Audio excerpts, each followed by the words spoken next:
রোজার ঈদে আগামীকালকে কোরবানির ঈদ, টাকা এসেছে প্রতিটা আসনে। আমি দেখছি ভিডিওতে মানুষ, সংসদ সদস্যরা এটা বিলি করছেন। দুইটা ঈদে 10 লাখ 20 লাখ টাকা দিয়েছে সরকারের পক্ষ থেকে। আমি পাবলিক ডকুমেন্ট এই জন্য দেখেছি। আগের ঈদের যে 10 লক্ষ টাকা দিয়েছে, সাল্লায় আমি খোঁজ নিয়ে দেখলাম ওই রোজার ঈদের টাকাই আপনারা এখন বিলি করেন। আর আমি চেয়েছিলাম যে 2 থানায় এই 10 লক্ষ টাকা কাদেরকে দেওয়া হলো, মাস্টার রোলের কপিটা আমাদেরকে দেন। দিতে চান না কেন? সরকারের পক্ষ থেকে দিতে চান না কেন? লুকোচুরি করতে হবে কেন? কয়বার টিওনো সাহেবের কাছে আমি খবর পাঠিয়েছি, তালিকাটা দেন। কারা পেয়েছে আমরা দেখি না, কারা পেয়েছে। যারা পেয়েছে তারা যদি সঠিক লোক পেয়ে থাকে, আমাদের কোনো আপত্তি আছে? থাকবে না তো, কোনোদিনই থাকবে না। বরং আমরা আপনাদেরকে এপ্রিসিয়েট করব।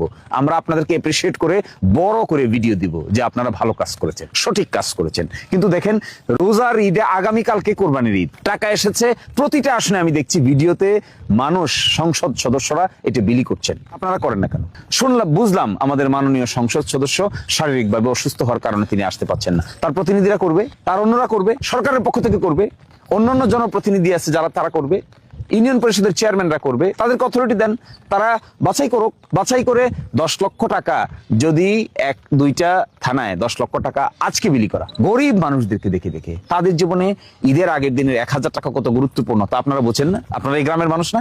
আপনারা জানেন না 1000 টাকায় একটা গরিব মানুষ 1000 টাকা ঈদের আগের দিন পেলে তার কাছে মনে হবে আসমানের চাঁদ হাতে পেয়েছে।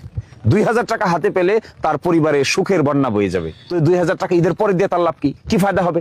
কেন দিচ্ছেন না? এটা দিতে আপনাদের অসুবিধা কোথায়? কে বাধা দিচ্ছে আপনাদেরকে? কেনই ম্যানেজমেন্ট করতে পারেন না? এতটুকু ম্যানেজমেন্ট করতে যদি না পারেন, তাহলে কি করে মানুষের উপকার করবেন? এখন বলতে পারেন যে আমি আপনাদের বিরোধী দল তাই সমালোচনা করছি। ব্যাপারটা তা না। আমি এক্সপেক্ট করেছিলাম 10 লক্ষ টাকা দিয়েছে সরকার, দিয়েছে। এমন লোক দেশে বিদেশে আছে দিরাইশাল্লায় বসবাস করে, এমপি সাহেব উদ্যোগ নিলে আরো 20 লক্ষ টাকা দেয়া জোগাড় করা সম্ভব। এই 20 আর 10, 30 লক্ষ টাকা মানুষের ঘরে ঘরে 2000 টাকা করে পৌঁছে দিলে কি পরিমাণ মানুষকে, 30 লক্ষ টাকা যদি 2000 করে দেওয়া হয়, তাহলে প্রায় 15,000 লোককে দেওয়া যায়। তো 15,000 লোক যদি 2000 করে টাকা পায় ঈদের আগের দিন, আমার আপনার কোনো ক্ষতি আছে? আমার তো মনে হয় না কারো কোনো ক্ষতি আছে।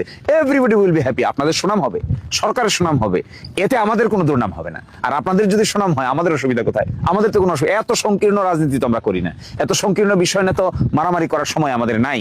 আমরা দেখতে চাই এই ভাটি অঞ্চলের মানুষের মধ্যে জীবনমানের মধ্যে উন্নতি করার জন্য আপনারা চেষ্টা করছেন, বাস। সব কি আপনারা পারবেন?